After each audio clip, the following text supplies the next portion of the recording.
ma-download mo man yung application, ang binablock namin on the level ng URL. So, Yun. ibig sabihin nun, yung bakit mo siya dinownload, para magamit mo siya, hindi mo na siya magagamit ngayon kasi hindi mo na ma-access yung mga online features niya. Pinatawan na ng total ban ng Department of Information and Communications Technology o DICT ang online game na Gorebox. Kasunod ito ng pagkakataong ibinigay ng ahensya sa kumpanyang nagmamay-ari ng nasabing online game na ipaliwanag ang kanilang panig kung bakit hindi sila dapat maban dito sa Pilipinas. Ang naturang laro ay iniuugnay sa naging insidente ng pamamaril ng isang estudyante sa San Jose National High School sa Tacloban City noong Hunyo. Lumabas sa investigasyon na manlalaro ng nasabing online game ang namaril sa loob ng eskwelahan. Ayon kay Cybercrime Investigation and Coordinating Center Executive Director Undersecretary Aboy Paraiso, hindi na posibleng ma-download ang application nito dito sa bansa.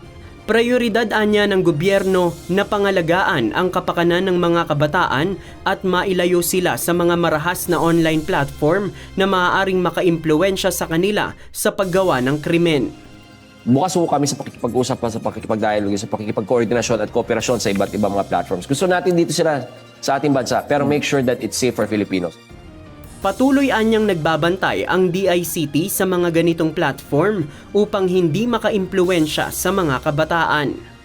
Itong mga nagaganap na mga online harms na nagtatranslate sa offline danger, yung mga school shootings na nangyayari, yung mga addiction ng bata na nakaka-apekto na sa pag-aaral nila, sa pamilya nila. Samantala sa usapin naman ng pagban sa social media na nakakaimpluwensya ng karahasan, nilinaw ng DICT na last option ang total ban sa paggamit ng mga ito, lalo na sa mga kabataan na wala pa sa hustong gulang. So, let's be clear, yung geo-blocking natin sa mga platforms na to o yung banning natin sa mga platforms na to is a last option for us. Okay.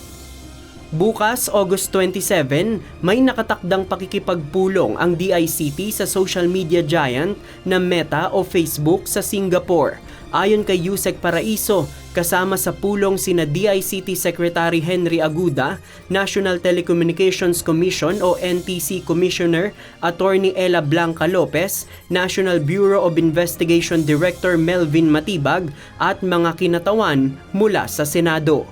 JP Nunez, UNTV, News and Rescue. Diyos ang aming sandigan, serbisyo publiko ang aming pinahahalagahan.